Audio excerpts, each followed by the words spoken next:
Hoje é Seiko, sexta-feira é dia de Seiko e hoje a gente vai contar uma parte mais específica que é o período que a Seiko desenvolveu os relógios Diver. Hoje qualquer um que falar sobre relógios Seiko, a primeira linha que vem na cabeça é a linha Prospex, a linha de divers, né, da Seiko. Então, antes de mais nada, vamos lá, vamos começar aqui a nossa live de hoje aqui, olha, com o seguinte capítulo: História da Seiko, parte 6, relógios diver. Isso mesmo, os relógios divers, para quem não conhece, os relógios divers são relógios de mergulho, isso mesmo, são relógios que a gente usa para mergulhar. Eu vou pegar um aqui só para mostrar para vocês. Esse aqui, por exemplo, olha só, esse aqui é o nosso querido Antártica, o Seiko Monster Antártica. Esse modelo aqui foi relançado agora recentemente e é um lindo modelo para você começar uma coleção se você está a fim de comprar um relógio, como é que fala? Um relógio diver, tá? Vamos lá, deixa eu só começar aqui, vamos lá, isso mesmo. Se você está me ouvindo aí, não esquece de deixar seu comentário aí embaixo, porque muitas vezes o nosso programa cai fora do ar aqui, como é ao vivo e eu estou sozinho, muitas vezes a gente não consegue visualizar isso aí. A Seiko sabia que ela precisava desenvolver os relógios submarinos justamente para poder ganhar mais espaço e reconhecimento, visto que era muita moda na década de 60 ter um relógio submarino, justamente por conta do nosso querido agente 007, o James Bond, que ele estava ali postando no pulso lá um relógio da Rolex, o Submariner Rolex. Então olha lá, então em 1965 a Seiko resolve então lançar o 62MAS, ou seja, esse MAS tira-se o MA do Automatic e o S do Self Dater, então aí fica 62 MAS, ou no Brasil fala 62MAS, né? A referência dele era o 6217-8000, ele era pequeno, ele tinha 37 milímetros e ele usava o calibre 6217 com 17 rubis e ele tinha resistência para 150 metros. Esse foi o primeiro relógio que a Seiko lançou, então na década de 60, em 1965, o primeiro relógio considerado diver da Oriente. Ao contrário da Seiko, né? Ao contrário da Oriente, que eles lançaram um relógio com o nome diver, porém não tinha nada de diver, né? Ele só aguentava 40 metros.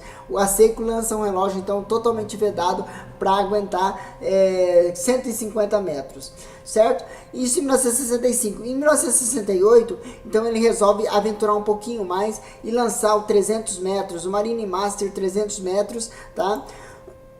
Com o calibre 6159 já, um high beat, tá? O que é um high beat? É um relógio que bate em alta frequência.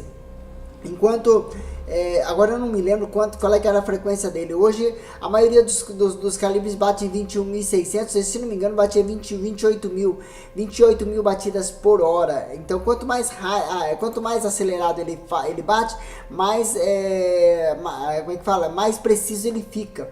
Então por conta disso que quanto mais eles investiram muito na qualidade high beat. Outra coisa interessante é que esse relógio ele não abria pelo fundo, tá? Então ele era um relógio para você tirar pelo vidro, tá? O maquinário, você pode notar que o fundo dele é um fundo sólido. Outra coisa interessante desse relógio é que esse relógio aqui foi um dos primeiros que a gente chama de relógio acolchoado, tá? O que vem ser um relógio acolchoado? Quando vocês olharem ali na parte de baixo do relógio, os relógios Seiko geralmente eles são chanfrados, eles não são retos até embaixo, eles são meio baulados. Por que eles são meio baulados? Justamente para que ele forme um colchão para que possa assentar melhor no pulso. Então, esse foi um dos primeiros relógios que a Seiko lançou na qualidade diver, acolchoado para poder sentar bem certinho no pulso, tá? E aí depois disso, depois de 1968, esse relógio ficou por apenas 2 anos em produção e eles começaram então a produzir a lenda 6105, isso mesmo, a 6105 nós tivemos 2 modelos, esse modelo aqui que ele era um pouquinho mais parecido com o Turtle, né? Ele já puxado um pouquinho pro Marine Master ali, certo? E você pode reparar que a coroa também já está na posição 4 horas, igual o Marine Master. Só que ele usava um calibre 6105 e ele já tinha 41 milímetros. Então ele era um pouquinho menor do que um pouquinho maior que o Marine Master, tá? E também, juntamente com esse modelo, ele também lançou... Opa, perdão, coloquei a foto errada aqui, deixa eu buscar aqui. O 6105-8110, esse 6105-8110, o famoso Capitão Willard. Esse modelo já é um pouquinho mais largo, por conta das abas que ele tinha na lateral ali, e ele tinha 44 milímetros, e foi justamente esses dois modelos que invadiram então os como é que fala? O PX, né? Os PX no Vietnã, os postos de troca, né? E ali eles podiam comprar esses relógios para poder utilizar durante a batalha. E qual é que era a grande vantagem desses relógios frente aos modelos oferecidos pelos Estados Unidos? A grande vantagem é que ele suportava, como é que eu vou te dizer? Suportava o clima úmido da selva no Vietnã. Então muitos desses relógios acabaram sendo comprados por soldados americanos, e ele acabou voltando inteirinho para os Estados Unidos ainda. Depois da guerra eles tiveram a baixa e foram para os Estados Unidos e levaram o relógio consigo. Então esse aí foi um dos grandes ícones que marcou a guerra do Vietnã, tá? Então quando você falar em relógio na guerra do Vietnã, com certeza você vai estar vendo o 6105 ou então o famoso Capitão Willard.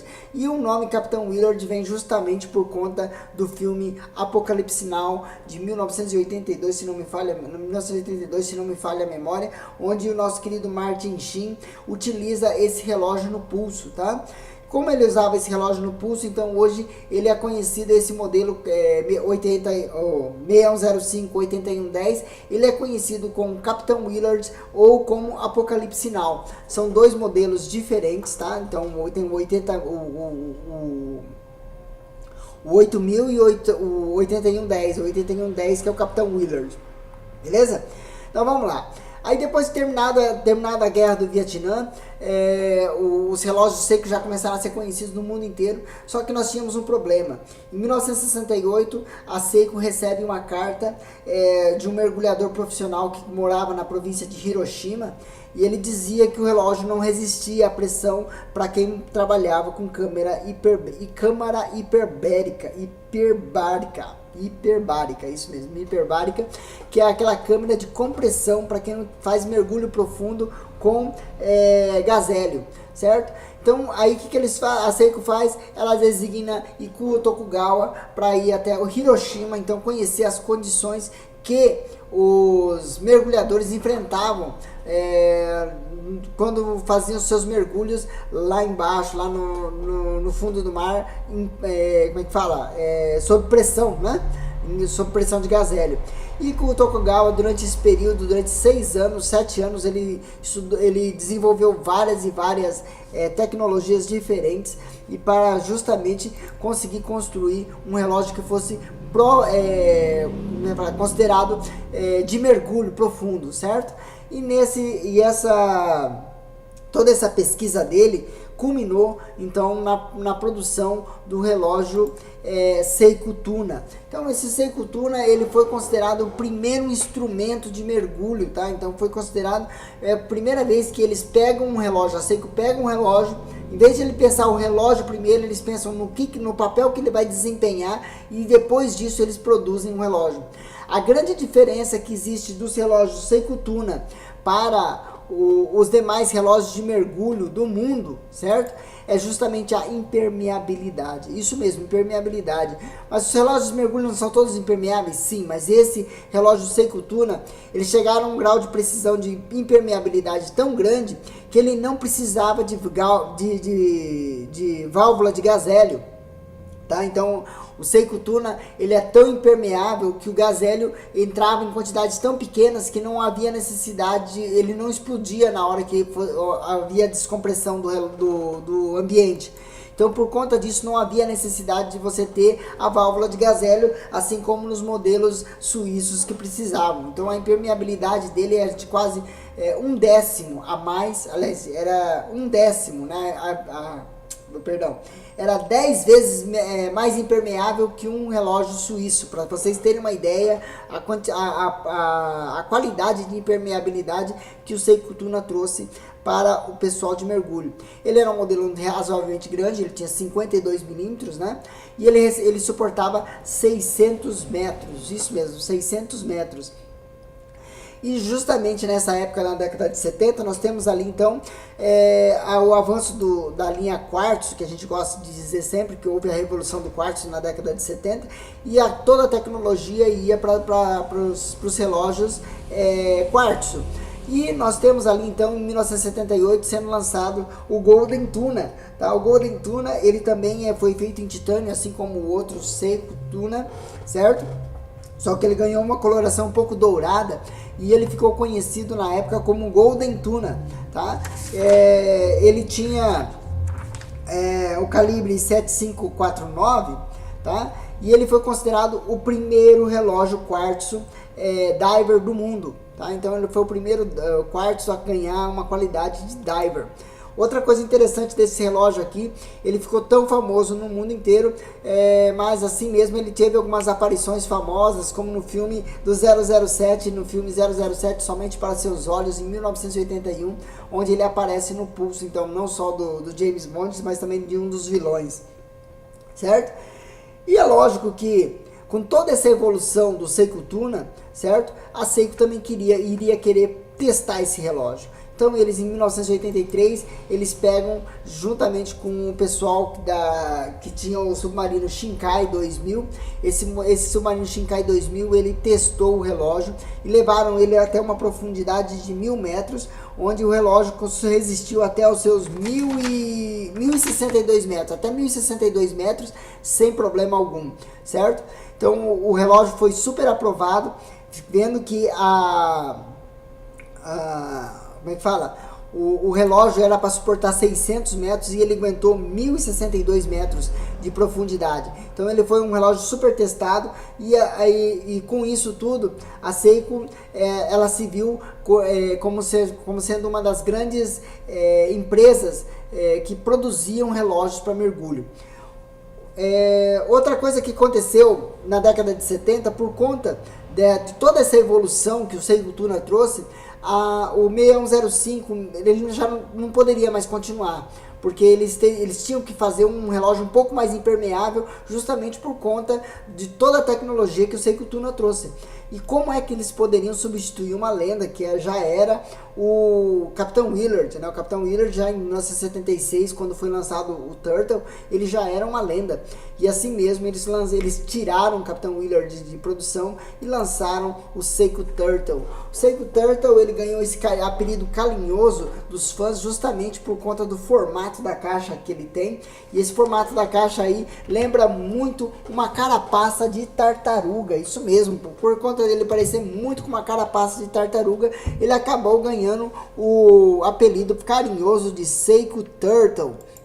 Olha só como é que ele funciona aqui. Se você puder olhar, ele parece mesmo uma tartaruga aqui em cima. Então justamente por conta disso, ele ganha esse apelido de Turtle. Ele foi produzido até 1988, então durante esses 12, 13 anos de produção, ele ganhou adeptos no mundo inteiro, fãs no mundo inteiro, e até hoje nós encontramos relógios desse Seiko Turtle sendo recondicionados, pessoas procurando ele, até mesmo vendendo ele, né, nos comércios online que a gente vê por aí. Outro modelo também que marcou época durante a década de 70, 80 foi o Seiko Arne. Isso mesmo, o Seiko Arnold Schwarzenegger, o Seiko Arne. Esse modelo aqui, ele ganhou muita fama por conta dele estar justamente no pulso de Arnold Schwarzenegger, um dos grandes atores de filmes de ação da década de 80, no filme Comando para Matar, quando ele teve, ele foi, como é que fala, foi filmado esse relógio de várias vezes, dando close nele, justamente porque ele fazia um timer, ele colocava o relógio para contar um timer, justamente que era o tempo que ele tinha para salvar a filha dele. Então por conta disso esse relógio acabou ganhando fama internacional, além dele ter aparecido no filme no filme Comando para Matar, ele apareceu também no filme Predador, também apareceu no filme Jogo Duro. Então esse filme aqui, como todos os 3 filmes foram estrelados por Arnold Schwarzenegger, os 3 filmes estava no pulso do Arnold Schwarzenegger, ele ganhou um carinhoso apelido de Seiko Arnie. Tá? Até hoje o pessoal procura muito ele, e agora em 2019 nós tivemos o relançamento do Seiko Arnie. Se você está procurando o Seiko Arnie, chama a gente no privado, que de repente a gente pode ter aqui à disposição para vocês. Depende de quando você está assistindo esse vídeo, né? A gente pode ter à disposição aqui para vocês também. Beleza? Vamos continuar então nossa história? Só um pouquinho, deixa eu tomar uma água aqui que minha voz já está falhando. Só para vocês terem uma ideia, o ar aqui em Guaíra está muito seco hoje, de ontem para hoje está muito seco, então por conta disso tem que se hidratar bem. Vamos lá? Continuando a história do Seiko Diver, a Seiko se aventurou muito produzindo relógios Diver quartos na década de 80 e 90, só que o grande ícone da década de 90 em termos de relógios Diver foi o Seiko SKX. Ninguém, acho que talvez seja um dos relógios Diver com maior longevidade dentro dos relógios Seiko, porque ele foi lançado em 1996 e ele permaneceu em produção até 2019. Então nós temos ali um relógio que é simplesmente recordista em termos de longevidade da Seiko, tá? Ele era um relógio razoavelmente médio, 42,5 milímetros, tá? E ele vinha com uma inovação da época, em 1996, o calibre 7S. O calibre 7S era uma versão atualizada do calibre 7005, 7009, só que ele era um relógio, um calibre já muito robusto, tá? E era muito resistente, então acima de qualquer suspeita. Então por conta disso, o Seiko SKX ele ganhou o mercado internacional por conta de 3 coisinhas assim bem interessantes. A primeira delas, por conta do tamanho e do design dele ser muito bonito. A segunda, por conta do preço ser super acessível, ele custava em torno de 250, 300 dólares. E por último, por conta da quantidade de peças que você tinha para poder fazer a customização desse relógio. Isso mesmo, o americano gosta muito de customizar, e era muito fácil conseguir peças para customização. Como era muito fácil conseguir peças para customização, comprava-se um relógio barato igual a esse, customizava-se ele e você tinha um relógio diferente para sempre. Olha só, esse SKX, por exemplo, que é customizado, que eu tenho aqui na minha loja, tá? Porque esse é meu, não vou vender ele não, tá? Esse é meu, só para mostrar para vocês. Outra coisa interessante desse SKX é que até hoje as pessoas procuram muito ele, e a Seiko acabou optando tirar ele da linha Diver e levando ele então para a linha Seiko 5 Sports. Então hoje nós temos o Seiko 5 Sports, que muitos deles se conhecem esse relógio lá fora como 5KX, justamente pela similaridade com o SKX, beleza? Aí depois disso nós temos ali em 2004, outra aventura da Seiko, que eles trouxeram então o Seiko Samurai. Isso mesmo, o Seiko Samurai, esse modelo aí que está na frente do castelo, esse modelo preto aí. Esse modelo aí, ele foi... essa foto aí eternizou o relógio e talvez seja uma das grandes responsáveis por ser conhecido como Samurai. É a foto do fotógrafo Katsushita Higuchi, e ele tirou essa foto em frente ao castelo. E por conta dessa foto aí, muitos disseram que esse relógio representava muito um samurai. Agora alguns outros dizem que o fato dele se chamar samurai não é por conta dessa foto, e sim por conta do ponteiro de minutos, tá? Se você olhar o ponteiro de minutos, ele é um ponteiro reto, tá? E ele lembra muito uma katana, uma espada samurai. Por conta disso, eles poderiam dizer que foi por conta disso que chamou-se samurai. Outra lenda que se conta bastante é que por conta dele ter as arestas dele reta, lembra-se muito um corte de uma katana, tá? Então naqueles filmes de samurai, quando você passa a katana e de repente ele fica retinho o corte, então por conta disso dizem que ele foi chamado de samurai justamente por conta dessas arestas bem retas. Uma das grandes diferenças que o Samurai tem da geração 1 para a nova geração, que foi relançada agora em 2017, além do calibre 7S passar para ser o 4R35, Nós vemos também a diferença do ponteiro de minutos e o dos pontos, tá? Então, o ponto de 6 e 9 horas você vê que já é um pouquinho mais cheinho, e o ponto de 12 horas também um pouco maior ali, certo? Mas o calendário ele continua ainda sendo calendário único e não calendário duplo como é em alguns outros modelos Prospex, beleza? Vamos continuar aqui, e é lógico que depois de 2008 nós ficamos um bom tempo sem apresentar grandes diferenças de relógios Diver da Seiko. Só que em 2015 a Seiko resolve mudar toda essa história e cria então finalmente a linha Prospex. Ele faz uma ressimulação, uma reorganizada na casa e lança a linha Prospex, ou seja, Professional Instruments, ou seja, relógios Prospex, relógios profissionais.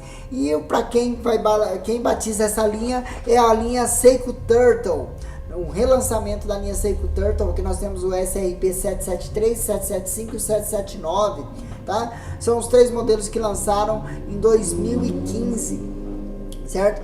E esses modelos acabaram ganhando vários e vários irmãos. Hoje nós temos mais de 30 modelos de relógio Seiko Turtle, tá? Então só aqui na loja que nós temos 8 modelos diferentes. Só para você ver a variedade de relógios que eles trazem com a linha Turtle. Outra coisa interessante que com a linha Prospex, tá? Então a linha Prospex ele começa a fazer o lançamento mundial da linha Diver como das linhas profissionais. Então a Seiko começa a ver o mundo inteiro agora, não só o próprio quintal. E com isso eles começam então agora a fazer com que todo mundo conheça as linhas de relógios da Seiko. Então a linha Prospex, a linha Presage, a linha Premier, né? Agora nós temos ali a linha Lukia, que deve estar chegando no Brasil também.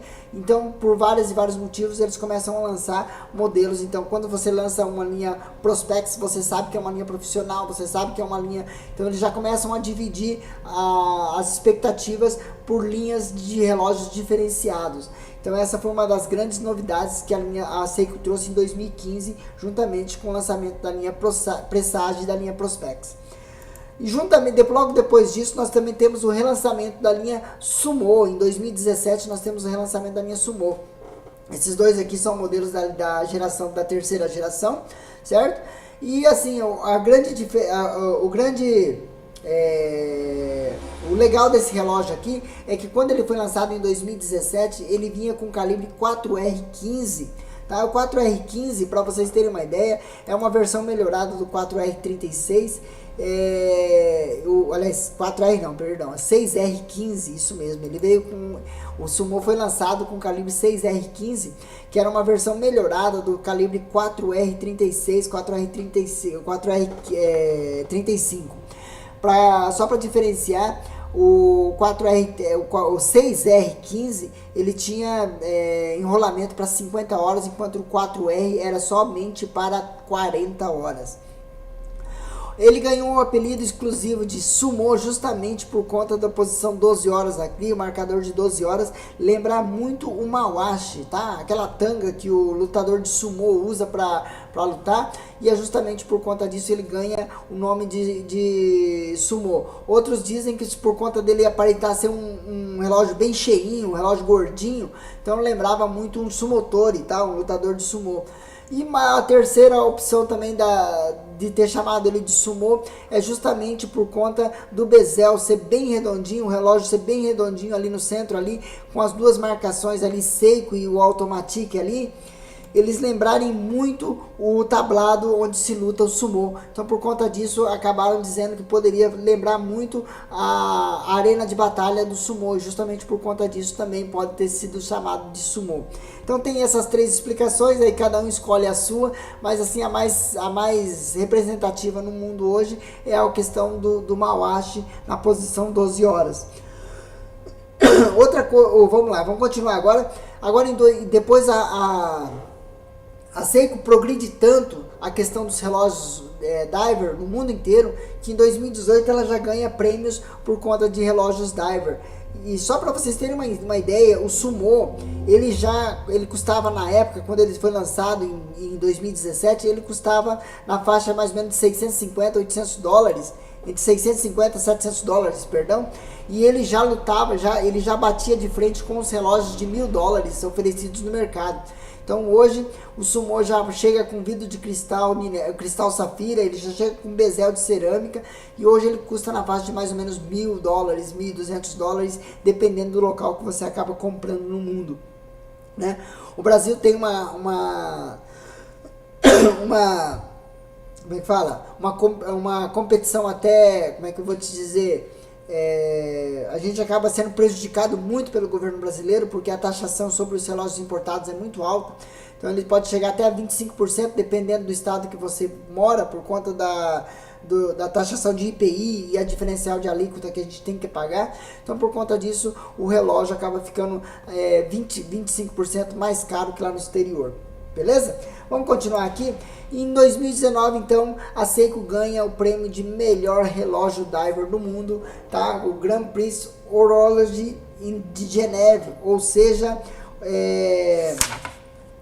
o Grande Prêmio de Relojoaria de Genebra. Ele ganha o primeiro prêmio como o melhor relógio diver do mundo. É lógico que esse aqui é o relógio LX, tá? A linha LX, que é um relógio especial, muito especial, tá? Ele tem um calibre Spring Drive, tá? Um polimento, ele vai em polimento Zaratos, todo em titânio, calibre 5R6S, e ele tem uma diferenciação de tempo de aproximadamente mais ou menos 1 segundo por dia, ou 15 segundos por mês. É isso mesmo, a diferença de diferentes relógios, ele vai variar em torno de 1 segundo a 15 segundos, de 15 segundos por mês, ou seja, menos de 1 segundo por dia, certo?